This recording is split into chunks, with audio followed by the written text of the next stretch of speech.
everybody to the Single and Stilettos Show. I'm Suzanne Oshima, and I'm a matchmaker and dating coach at Dream Bachelor and Bachelorette, and I'm also the founder of Single and Stilettos. Today we have on our show Charles J. Orlando, and he's a relationship expert and a best-selling author of the book, The Problem with Women is Men. And I'm so excited to have him here today because he's going to really give us the truth about men and what they really think and want from women. Right, Charles? I will give you the straight scoop. Maybe you should turn off your show now if you don't want to hear the straight truth, right? Just go away. Just go away. No, I think all the women want to hear the straight truth because they don't want to hear all the candy-coated, this is what men want, a pretty girl. They want to hear the truth. So, but before we get started, I would love for you to give our audience your background on how you got started in the industry. Sure. So I wasn't always such a nice guy. Running joke is that I was a morally challenged youth, using my powers for not so good, right? So a lot of introspection. I grew, hopefully, as a man, as a human being, and I've spoken with thousands of people, to include the 675,000 people on my Facebook page, and really got to the crux of what's wrong with long-term relationships today, what men do and don't bring to long-term relationships, what women are really dissatisfied with, and trying to bridge the gap between the two, if that's not too magnanimous of a goal. That's a huge goal. That's a lifelong goal. You're going to be doing this till you're like 85, 90, I think. Well, I do what I can, right? If I can, the more people I can reach, the more people I can positively affect. That's great. That's what I do. Great. So let's get into it. I want to hear, and our audience wants to hear, what are the 5 key things that a man will say, she's the one. She's the one that I want to be with for the rest of my life. Well, see, and kind of what you're asking is, what is it that men are looking for in a woman that he wants to keep with him and him with her, right? And so there's many ways to approach that, right? There's something to be said for primal dating rituals where the first thing we're going to be attracted to is, as far as a man, is a woman with the right birthing hips and a body and attractive. And, you can perpetuate your bloodline with an attractive son who can then keep the bloodline going, blah, blah, blah. Right. So that plays a part, right? Okay. There's no way around that. Like, that's what it is. And that's unfortunately not shallow. It's primal. Right. But as far as traits in a long-term relationship, that's different than initial attraction. So we can talk about a variety of those. I think the number one would be confidence. Men respond to a woman who brings her confidence to the table. And that's not to be confused with, and this is an ugly term, but I'm going to say it anyway. If you're going to be a bitch, he's not going to want to be around you, okay? And there's plenty of men like that too, so I'm not singling anybody out, and I don't mean the term misogynistically. I'm just saying, like, if you're going to be one of those people, man or woman, right, you're not going to keep anybody with you long term. But confidence is different. Confidence is knowing who you are, it's knowing where you're going, and it's knowing who's going with you. And those three things are in chronological order, and they count. Right. So that would be the first thing. Okay. Should we keep going, or do you want to? I love that. And I think it's also about a woman knowing her self-worth, right? Oh, for sure. For sure. Well, if you have your sense of self-worth and your self-esteem intact, the wrong guy won't even get in.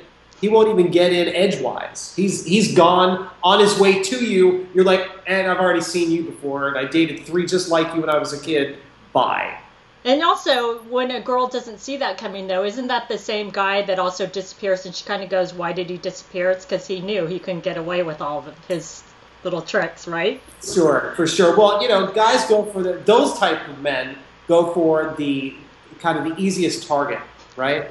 And if you put up too much of a challenge, meaning that you're not going to settle for somebody's second best, you actually want them to come correctly and, like, be the guy that I'm going to be with. Don't be the guy that everybody wants to be with. Then he'll dismiss himself pretty quickly, right? Right. He'll be gone. Okay. So what's another thing that guys look for? So confidence, definitely number one. The second would, for the right guy, would be intelligence. He definitely wants somebody he can bump up against and talk with, and not talk at, talk with. The wrong guy wants somebody to talk at, and he's looking for a yes man who's just going to, bring his own ego to the forefront And it's all about him. You know why? Because there's nobody else it would be about. So, you know, intelligence definitely. Now, does a guy get, though, intimidated if a woman is smarter than him? I think probably a lot of men do. If you're a strong woman, it takes a special kind of guy it takes the right guy to be able to be with a stronger woman. He has to be able to be comfortable in the background while she's in the foreground. Right. And not all men are built like that. And unfortunately, you know, that's part of that isn't even the guy's fault. I mean, women have come into their own empowerment, and a lot of men don't even know their place anymore. Right. You know, she's an entrepreneur, or she's an executive, and I don't know how to not be the protector provider. Isn't that my job? So what the hell do I do now? Those kind of guys need to get into whatever their new masculinity would be. And part of that is a woman's job of making sure that he knows his place. The other side of it is him having to grow as a human, as we all have to. Doesn't it also involve a woman, like a strong woman who's really confident, really smart, also like relinquishing some of the control and letting a man lead? Because I hear all the time that some really strong woman, they'll take the lead all the time. I'm like, you need to kind of step back and let him take the lead. Well, for sure. And it's not because, so women get it confused, and this is where men get screwed up. They're like, you know, I'm just trying to be chivalrous. You know, I just opened the door. And she's like, get the hell out of my way. I get my own door. And, you know, so strong women need to realize he's not doing it because you're incapable. He's doing it because he values you. Exactly. So why don't you let him show you that? I mean, you know, if he didn't try to open the door, those are the same women who would be like, oh, didn't even get the door for me. What the hell kind of guy is this, right? Well, you know, he tries. So. Right. And those are angry women that need to just chill out and just... Yeah, for sure. God. Because no matter what he does, it's going to be wrong. Well, see, but that's not strength, right? That's keeping a guy at arm's length, and no matter what he does, it's going to be wrong. And you know, you're gonna let him go because it's always wrong. Those are the women who are chronically single because nobody ever does it right. And that'll take us back to your first point of men don't like bitches, right? No, but they do respond to confidence, and I just want to make sure that that's really, really clear. Right. Because in the same way that women don't like assholes, right? So, you know, can I swear on this show? Yeah. Well, you can now. And we're not live. So, but I'm not going to bleep you out because I think it adds something to the show. So give us another tip. Well, I'm going to combine a couple of terms, right? Okay. So one of the things that happens when couples are first dating is that there's this really cool mix of energy, spontaneity, and the ability to just kind of take a step back once in a while and just chill out on the couch. And he wants to keep that throughout the relationship. So to be able to be spontaneous, of course, when you don't have kids, it's real easy when you don't have kids. But, you know, to maintain that level of spontaneity, because it's often the first thing to go, where everybody gets really complacent and they get into this routine of up at 6, out the door at 7:30, work till 5, 2 phone calls in between. What do you want for dinner? Ugh, the worst question on the planet. And then, you know, 2 hours of TV followed by some humdrum sex, go to sleep, rinse, repeat. Like, that's shit, right? That's not a relationship. That is surviving. That is not passionate. So now I've heard this about men and that whole routine thing, and it gets boring. I heard that with men, that's their biggest fear, is that you're going to get into this boring routine and it's not going to be exciting anymore. Is that true for men? I think that's true, but I think they're also afraid themselves. I mean, you know, are women guilty of lounging around on Sunday morning? For sure. But I can't count the number of emails that I've received from women who are watching the same guy with unkempt hair, sitting in his boxers on the couch Saturday morning, scratching his junk, dishes not done. Like, you know, this is not the quintessential, I'd really like to, you know, I mean, it's just not, it's not right. So it's both sides. Men definitely want a woman to stay a woman throughout. Like, shave your legs, you know? And your underarms too. Right, and you know, like, don't become the cohabitants of a relationship. Like, live passionately, and keep the mystery. Close the damn bathroom door. Like, do the things you were doing when you were dating, and get out of the regular, like, oh, it's intimacy. No, it's not intimacy. Keep the mystery. I have to add something too, because I keep hearing this too, is that when men get married, they keep telling me that at some point women will stop having sex with them. I want to hear your thoughts on that. I mean, we're kind of going a little off track, but you said something that triggered it, so I want to hear what your thoughts are. We can always go off track. I have no shortage of opinion. But well, you hear it from both sides, and that shows the fundamental disconnect of how some women don't stay women and don't bring the same effort as they did. I mean, back him up, you know, so I'll bash on the guys for a second. Like, back him up to when he was first courting her. Oh my God, he was shaved and sparkling, right? I mean, because he wanted to get laid, is what he wanted. Precisely. So then he did, and now that she's a sure thing, now he's, you know, you'll find him, you know, watching TV, whatever, right? Right. It doesn't work. Now she's guilty of some of that too. From my experience, like it's not a hard and fast rule, right? But so many men end up forgetting that before they were girlfriends and wives and mothers, they were just women. Right. And they forget. And women end up forgetting that too. They get into the titles of I'm this. No. You're still a woman, and you better take your ass to Victoria's Secret and wrap it up in something nice, right? Because that's what counts. These are the things that keep things playful and sensuous and passionate in the relationship. Just because you've been sleeping together for 3 or 4 years doesn't mean that he doesn't want to be seduced, that you don't want to be seduced. Right. You got to keep the relationship alive, right? And that sometimes you get into a longer-term relationship and you have to put some effort in, right? It does take some effort because you've seen all their stuff. You know all their little picadillos. You have all that down. Right. So you have to create newness sometimes. Exactly. So now give us another tip on what a guy looks for. Well, I kind of mentioned staying sensual, staying playful. I think there's a couple of really big ones that play right into where men kind of perceive their value. So maybe we can wrap up with these two, even though I'm going over 5. That's okay. So the first is definitely honesty. Okay? If the smallest lie the smallest lie sets the seed for resentment and distrust on either side. Right. What does he want? You know, he wants somebody he can count on.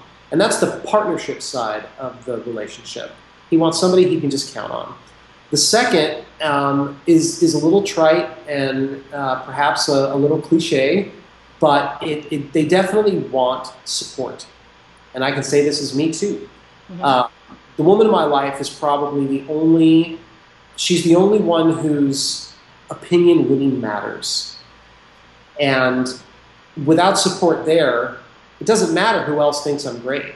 If she doesn't, then my whole world comes apart over time. Right. So, you know, men are Superman caped caretakers. And he wants to know that he's doing his job. Let him know. Even if his job is just paying the rent. Right. Like, let him know once in a while. And I have to add to that, because I've heard this from a lot of men, is they want to be appreciated and they love compliments just as much as women. And I think a lot of women forget that, because we love compliments, but we forget that men love to be complimented too. Absolutely. Absolutely. I mean, we tell you you're beautiful, hopefully, all the time, right? And I want to know that I look good too. You know, I want to know that I'm doing my job. I want to know what you think. Right. Exactly. So now let's talk about once a couple is in a relationship, and you touched on something that I want to talk about, and you said the honesty thing. And what I want to know, and I know my audience wants to know this too, is why is it that men, once they find the woman that's the one, at some point, not all men, and I'm not saying that, so no one, don't send me any hate mail, why do some men cheat? It's a good question. It's a very good question. And it's been covered ad nauseum, like across a billion experts, right? I think where I'm coming from, though, is that I surveyed 1,000 men and women a while back to kind of uncover the reality of it. And you haven't asked me why women cheat. I did a long undercover story on that. That's a different conversation. I think I know why, but we want to target men right now. So, no, there's a couple of things, right? Before the physical act of betrayal, the relationship has already broken down. So we can talk about the act, and there's several different types of betrayal, right? There's emotional affairs, there's physical affairs. Sometimes there's a combination of the two. Right. Why do they do it? The reasons vary. But either way, something's missing in the relationship up to that point. Exactly. Out of all the men that I talked to, 82% of them openly admitted to cheating largely for physical or sexual gratification with no emotional tie. Right. So they were saying that they weren't even connected in a short-term affair, in a fling. They weren't even connected to what they were doing. They just, they saw an opportunity to have sex without getting caught, so they took it. Right. And it usually happens very early in a relationship or much later in a relationship. It usually doesn't hit like between the 2 and 6 year mark. It's really? It's usually after that. It's That's usually interesting. Well, I thought it was interesting too. That's really interesting. Now, okay, and are there any other reasons why men cheat? Well, there's a few for sure. So they found an opportunity to have sex without immediately getting caught, and they was the number one reason was cheating for physical or sexual gratification with no emotional tie. Mm-hmm. So what we're saying there, the number one reason is that it was better than masturbation. Mm-hmm. But so it didn't have anything emotional. It was just release.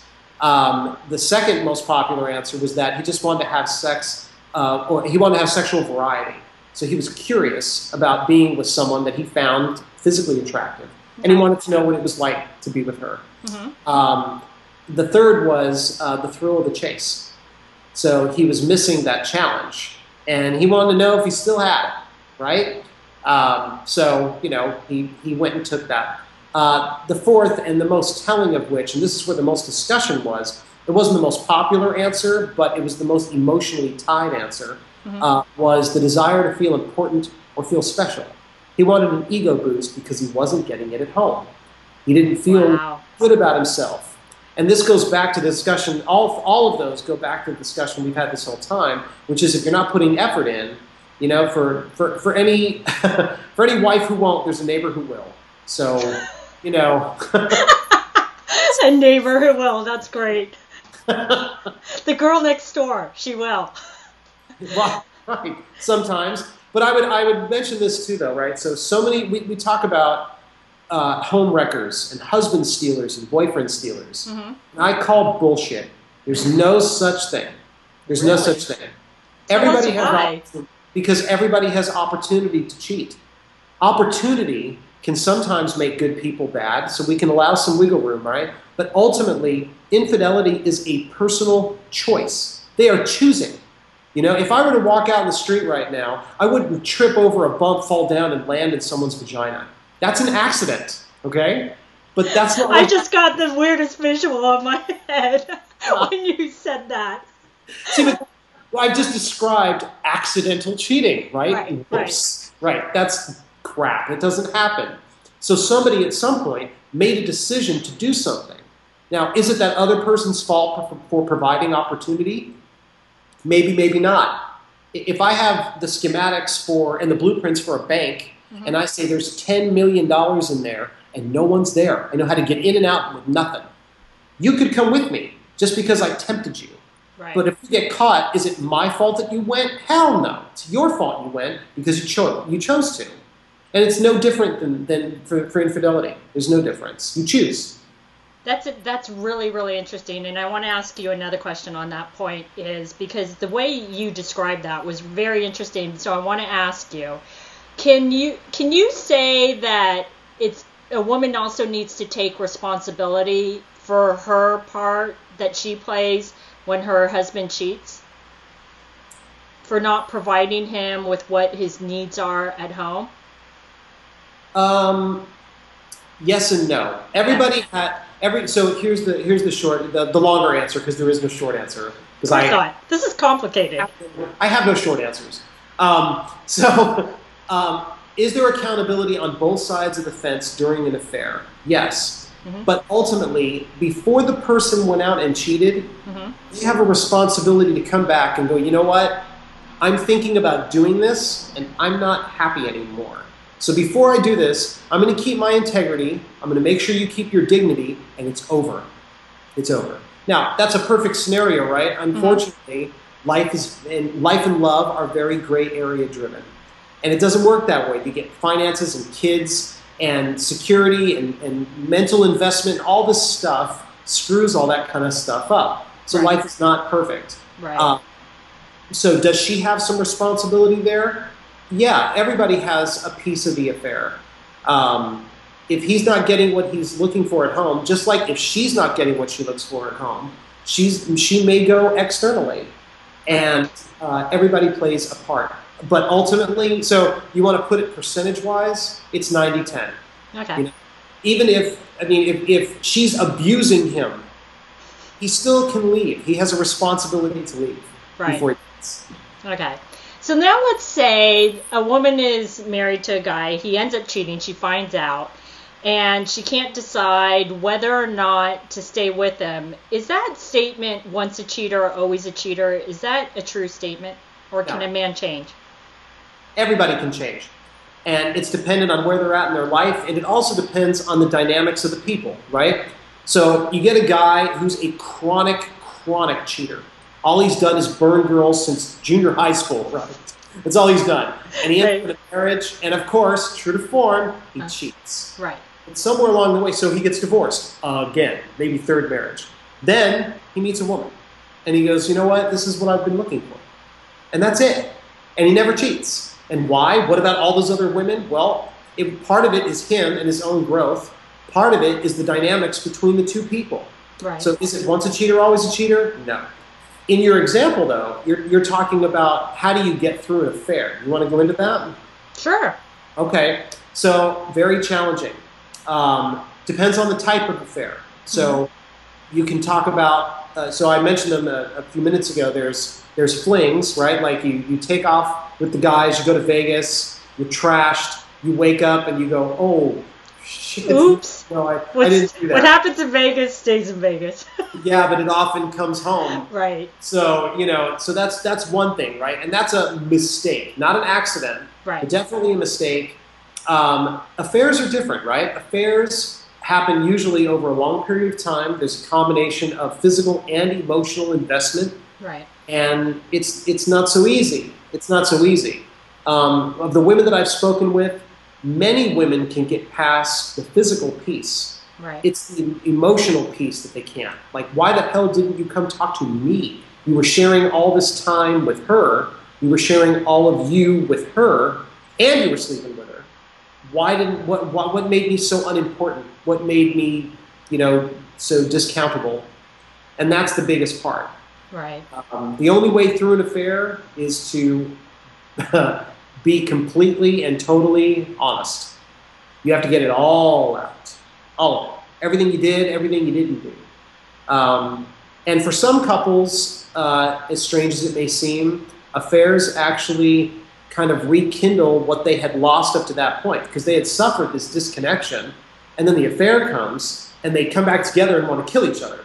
But then when they come back together, to get through it, you end up talking, and you say all the things that you didn't say before the act of indiscretion, right?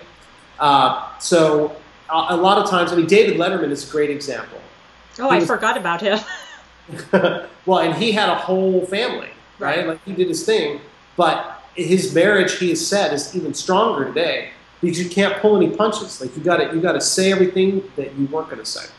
And I would assume that for women, when that does happen to them and they're in this marriage and then their husband, it's almost a reality check for them. Like, oh my God, I've been neglecting him because he went elsewhere, right? Maybe. And a lot of times that does happen. Because everybody gets complacent. Nobody ends up checking in. Right. There's no connection check-in. Everybody kind of just drifts and does their thing. And a lot of women end up thinking that it has something to do with them. It's a direct hit to their self-esteem. Oh, yeah.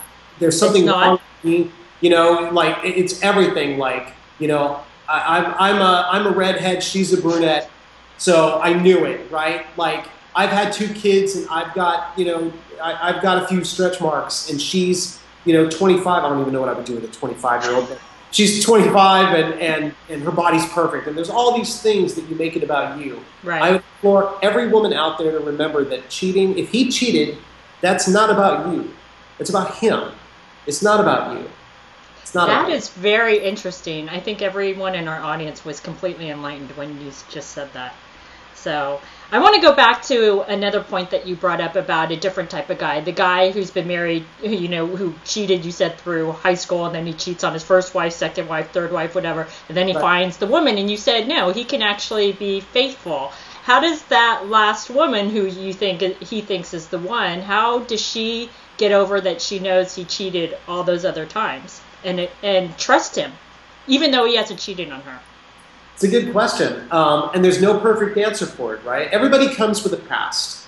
Right. Everyone comes with their own emotional baggage and turmoil, because that's what life is. It's a bunch of moments and experiences, packed into a very finite bit of time, however much time we've been granted. Mm-hmm. So how do you get past it? You make a decision. I mean, do you believe him or not? And it's really that straight up. So here's the reality of anybody, okay? Uh-huh. If he's going to cheat on you, that's what he's going to do. And there's no amount of stalking, commitment, pushing, promises, paranoia, snooping, anything. Because it's really a personal decision of what he's going to do.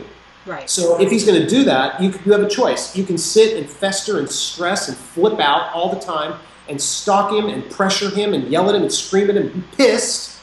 Or you can recognize that infidelity is not about you. If he chooses that, it's about him. And then you fire his ass the second you find out. He's fired. Yeah, and you move on, right? Like, what are you supposed to do? I mean, you don't want to suffer the entire time that you think someone might be doing something. Or that they might do something, not that you think they are, that they might. That's really your own shit that you're carrying into the relationship. Or what if he does this? Well, what if he doesn't? Right, exactly. That's true. You can't live your life based on what ifs, right? No. And if you don't trust him, so he's a whore, why are you with him in the first place? That's true. Because trust is the foundation for any relationship, right? Absolutely. And if you don't have that, then you shouldn't be with him. Absolutely. Great point. So my last question for you is to give us your best dating tip for women. Gauge your expectations. You have to remember, and this is a really important tip that I give a lot of people, is that when it comes to meeting people today, you meet them online or offline, you get a woman in her late 30s, early 40s, and those women, they've been behind the circus tent. They know how it all works, right? Uh-huh. They're feeling their biological clock. They're single. They're dating. They're trying to, sometimes they try to stuff a square peg in a round hole, and they ignore all the red flags, and they see all the positive. I'm just going to be positive. Yeah. And that's a setup for failure. The most important thing about dating and courtship is to remember that whoever they are on chat session number 1 is not who they're going to be on date number 6, True. Who they're going to be at their first anniversary. When people reveal themselves slowly over time, and you have to allow them to show who they are over that time and not pretend through your dopamine-driven dating that, oh my God, this person's perfect and we're so connected. No, you're not. Whoever you see there, you're feeling a connection to, but that isn't all of them. Right. It's their representation. So let them show who they are and take it for what it is, and you'll know if you're a fit quickly. But that's all about your expectations, not them. Because they should be doing the same thing. Exactly. I love that tip. I think that's a great tip. So now, how can our audience find you? Because I know everyone's going to want to go out and get your book. So tell us, how can women find you? So the book series is titled The Problem with Women is Men. And you can send your hate mail to that same address. Do you really get hate mail from women about that book? No, not usually women. A lot of men, including 2 years ago, I actually had 3 death threats. It was fascinating. Are you serious? I swear to God. Death threats about a dating book? Well, about their wives and girlfriends. Oh my God! The women in their lives changed the dynamics in their relationship, and the guys were pissed. And they ended up writing me, and one of them was actually local here in California. It was credible. It was it was dealt with. I'll just leave it at that. It was dealt with. And 2 in Australia. So, yeah, anyway. I'm laughing, but it's not really fun. I'm like, oh my God, I didn't know your job was so, like, scary and risky. And I'm like, do you walk around with bodyguards or what? Oh my God. I do signings. I have security, yeah. Wow. That's crazy. Well, ladies, don't send him hate mail. Send him love mail. He's had enough hate. I know I'm making a difference. Go ahead and send it. But to find the book, you can check out my website at theproblemismen.com. The Problem with Women is Men is available at bookstores everywhere. But you can also, I've heard it's hard to find in some areas. A lot of times it's out of stock. But it's always at Amazon. So you can find it at Amazon for sure. Books A Million, blah, blah, blah. The best place to find me is on Facebook, and you can join 675,000 other women between the ages of 18 and 44, where I give free relationship advice, and that's at facebook.com/theproblem-is-men. Yeah, that's me. And don't you have a free ebook that you give away to the visitors of your site? So yeah, for you guys, my second book as a PDF, the full book, not a snippet with a sales message inside where you can get it if you enter your credit card number. Full book is available in ebook format. If you go to theproblemismen.com/free ebook. So that's FREE book. Oh my God, ladies, you have to go to his site and get this. I think this is one of the best gifts any of my guests have ever given away. And obviously, ladies, if you've made it through this interview, you know he gives great advice about men. So you got to go get the free ebook. So thanks so much, Charles, for being on the show. And thanks, everybody, for joining us on the Single and Stiletto Show. Our show is available both in video format and podcast format. If you would like to view the videos, you can go to singleandstilettos.com. And if you would like to get our podcast, you can go to iTunes. And if you would like to get our free ebook on the top 10 secrets on what attracts a man and what turns him off, you can click right here on the video, or you can go to singleandstilettos.com.